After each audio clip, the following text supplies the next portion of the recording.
I'm Michelle with Corner Curve Quilts. Thank you for joining me today as I go over Clue 3 of the Size Star Mystery Quilt-Along Clue. This week we are going to be making the Cat's Cradle unit, and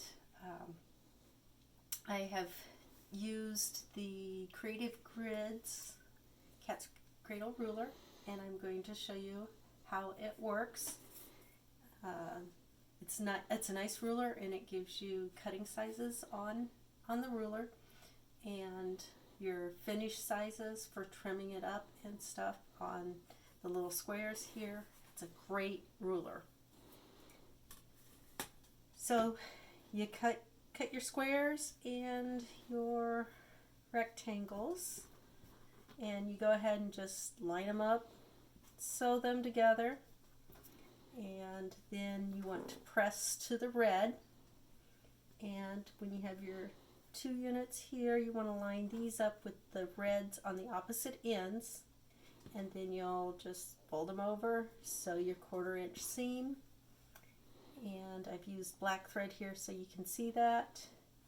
And then when you get to this point, you want to press your seam open, and it looks like that. Now we're going to use the ruler.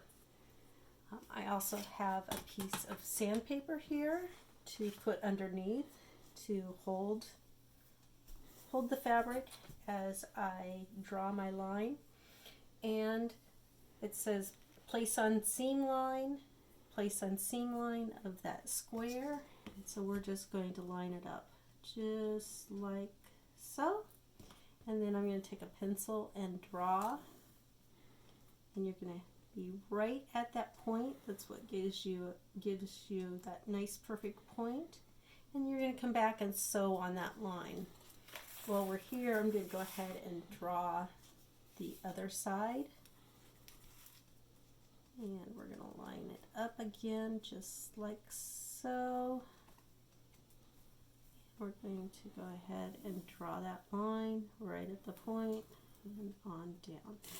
Now, after you've drawn that, then you will line it up with the large rectangle that you have cut. And when you start sewing, you want to start right here and not at the point. That way your machine doesn't pull that point right on down in. So you're going to stitch on both lines. So stitch down here, turn it around, start in the center, stitch down. After doing that, you will have a unit that looks like this. And we are going to trim a 1/4 inch from the edge. And this ruler has the rough part at the 1/4 inch, and we're just going to line our ruler up, and we're going to trim. I'm going to slide it down here a little bit and trim. Or if you want to use scissors to cut those apart, you can. You want to press to the large triangle, and let me grab one here that's already cut. And so after you press it, then we want to trim it, and to trim it we're going to go ahead and line our ruler up, and this says trim to size, so we're going to line our square up, line up the dashed line with that.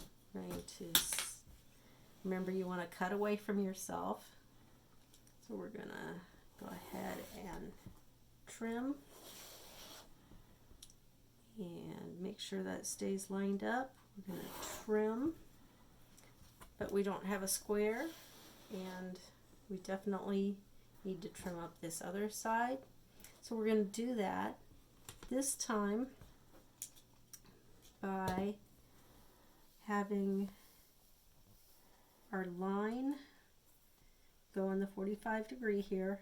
we're going to have the point of the squares meet the point of this square, but then the dashed line that comes down through, we want that to hit that point. Now we can trim this.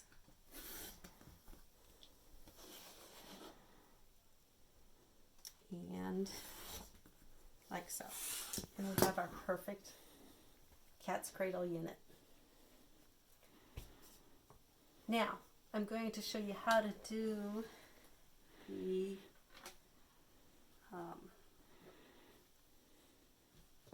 well, I thought I was.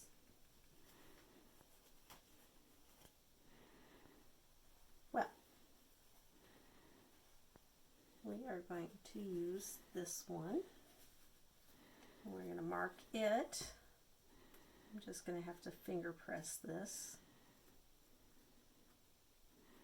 Maybe if it will open up with my gloved finger. I'll have to do a little bit of editing probably, but that's okay.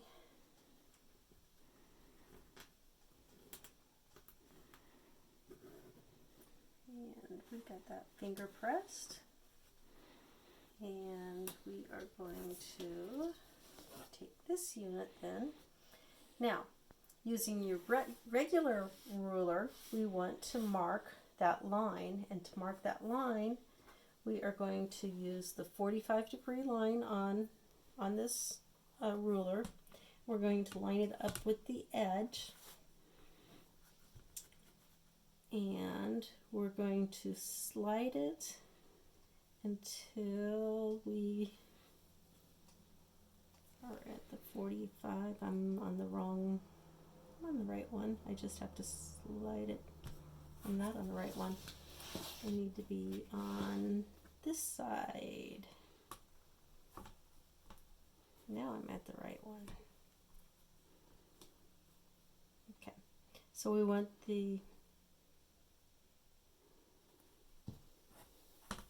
let's get the right 45. How about this 45, our black 45, because then we have it go all the way down. So we line up our 45, we line up the edge of our ruler so that it hits right at that point of the square. Then we can take our pencil and draw our line. And you can see I didn't put the sandpaper down, and it shifted some on me. So this time, let's stick this underneath to hold that. And we are going to line up that 45-degree line again. That's why I like the cat's cradle ruler much better. It's just all marked for you. But, and there we go. Then again, you'd line it up with your yellow triangle and go ahead and stitch both sides. Then you'll cut that apart. And now, how do you trim that down to the right size? Well, we're going to go ahead and put this line on the 45-degree line, and I've gone ahead and marked my ruler here.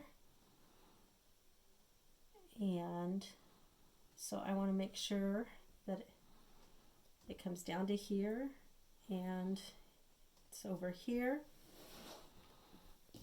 And we're going to trim this. Remember to cut away from you. And like so. Then we're going to go ahead and spin this around the other side. This time my marked tape is going to be on the opposite side. I'm going to have that 45-degree line go right down the middle like so. And then I have these two sides to trim. Trim, and I'm going to spin this, and I end up with another nice square. So it can be done with a regular ruler, but I like the ease of the cat's cradle ruler. So, but that way we can move on. So that's the regular piecing. Next we are going to, there's the piece I was wanting. Move on to the paper piecing. And the paper piecing, again, you start with your template, and we're going to fold the creases on the lines. Typically when you're paper piecing, you'd sew on those lines, and that would help with perforating it and creasing it. But because we're sewing right along the edge of that, we need to go ahead and fold those. And we're fold that one and one more line. And fold. So now we have that all folded. We can move on to adding the red. And this one I've used a little bit, and so I went ahead and I'm just holding it in place with the flathead pin. So if you do end up using that quite a bit and it's not as sticky, then you can get by. Now I don't like having this extra big tail, so I'm going to go ahead and trim that off. And then I have A2 here and A3.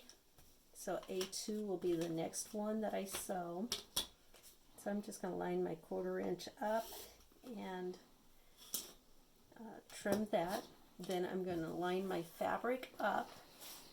And this one, I believe, is the right side of the fabric. But if I happen to mess up and put the wrong side, I paid for both sides of the fabric, so I'm going to use both sides. And when you have white on white, it's sometimes hard to tell.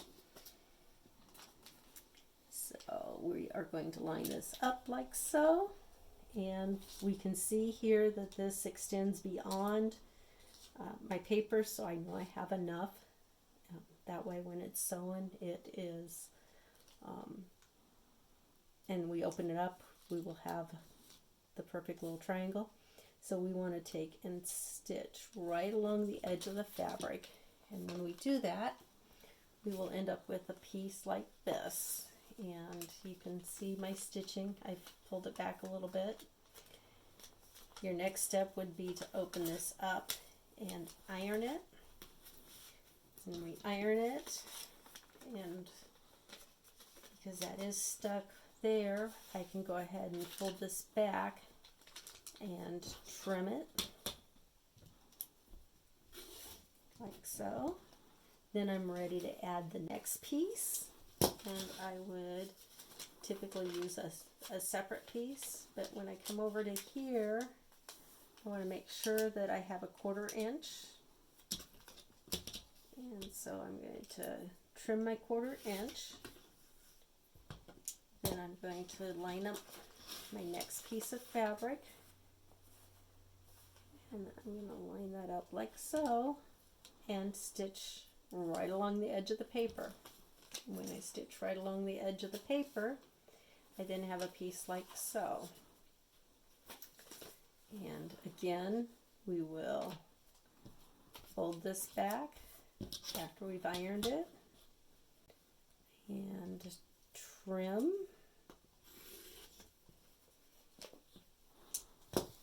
and then we are ready to add the yellow piece. I have a yellow piece right here,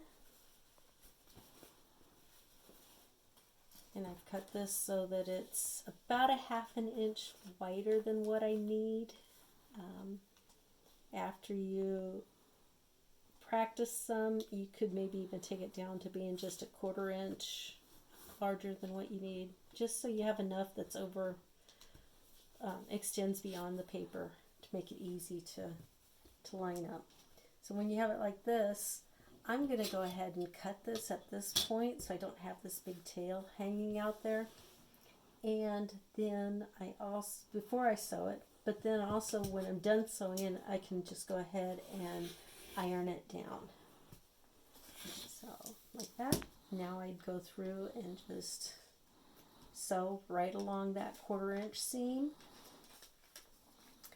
And I believe I have that done. Now this one, I've stitched it before trimming that. and so I can't just go and iron it down because this piece would be in the way. So I'm going to go ahead and trim this one now. So you can do it either way. It's up to you.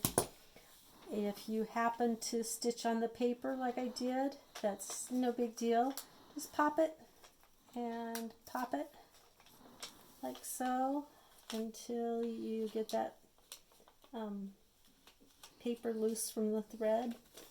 Then you go ahead and press this open, and when it's pressed and ironed down nicely, then we want to go ahead and trim it to size. And I'm going to line up and trim, and go all the way around.